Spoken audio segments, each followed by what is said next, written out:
Hello, everybody, and welcome to another edition of Comic Book Shorts. Today, we're going to be reading Star Wars, just a little bit of the Star Wars Age of Rebellion special. I'm just going to get right into it, and here we go. When it comes to the bounty hunter, IG-88 seems everyone has a tall tale to tell. Someday, some distant day, folks realize they're all true. No sense asking your men of a shuttle thief captain. Whoever's holed up in there, I'll smoke 'em out. Some say it killed its own creators. Some say it reprogrammed itself to recognize no master.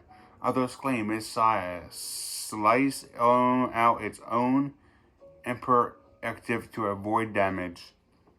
And it is free to refine and reshape itself with the obsession of an artist. And if the stories don't quite up,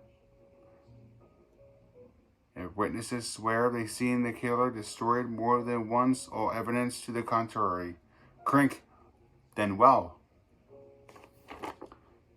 That's how legends are born.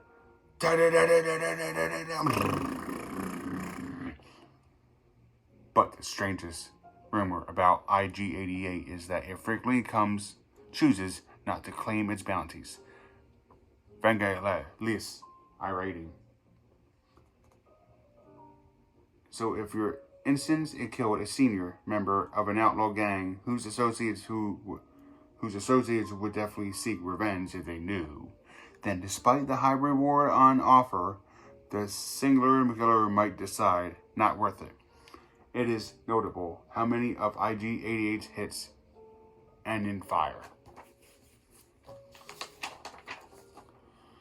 It might be concluded by a fool that this constant calculation of risk and reward is a form of prudence verging on cowardice. Why do you do that, you malfunctioning moron? Now or never ID the thief. That would be an inaccurate assessment. Chink. Stand down, men. The upshot is there are two things everyone thinks they know about IG-88. One, three are a lot of expensive secrets in that head. I can't pay you if you can't prove what you did. No fee is required, Captain. And two, to kill is a reward enough. You can't judge him by normal standards. Ultimately, there's only one truth that really matters about IG-88, and it's something about an organic could understand. It seeks perfection in mind, in body, and above all, in the caliber of its opportunities. And IG-88 is very, very patient. So when the usual crowd is investigating a jailbreak or on Conlissus is five long years later, Sirs Vangelis dig this. IG-88 is the only one who smells a rat. Nobody's seen him in years, but I recognize him from the wanted posters. He killed a bunch of guards, took all the escapees, and headed from the slums. If you go now, you can still catch him. Lies. On the other hand, there's one notable problem with the diligent search for perfection. Sometimes the search takes you all in the wrong directions. Calabu Ajigi, you are a click, wonder felon. Tell me where your fellow escapees are hiding and I'll go easy on you. IG-80's less experience with risk Excelabon software, for instance, could not be considered an unqualified success. And then of course there's the other notable problem, the one that goes with all ferocious reputations. Kaboom! You don't get to choose who recognizes you. Well, the one and only IG-88. Get him hooked up quick, Lopez. I heard this restaurant's got just a head full of rewards just waiting to be claimed.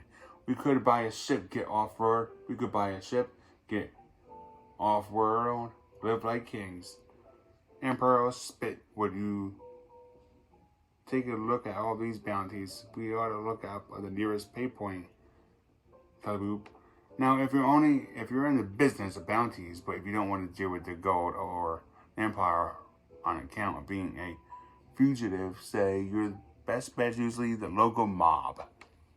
Oh hell, gangsters are always offering rewards on rival debt skippers and crazies all the time. You don't deal lightly with the big guys. It's the Gallium Syndicate.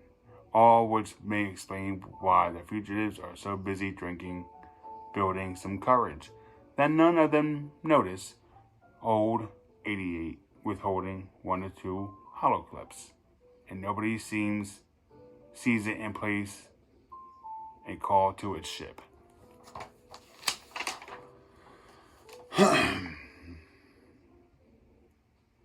And that will be the end of that chapter. Thank you, everybody. I hope you like, comment, and subscribe to this video. And the more likes, the more I'll do of this comic book. Thank you.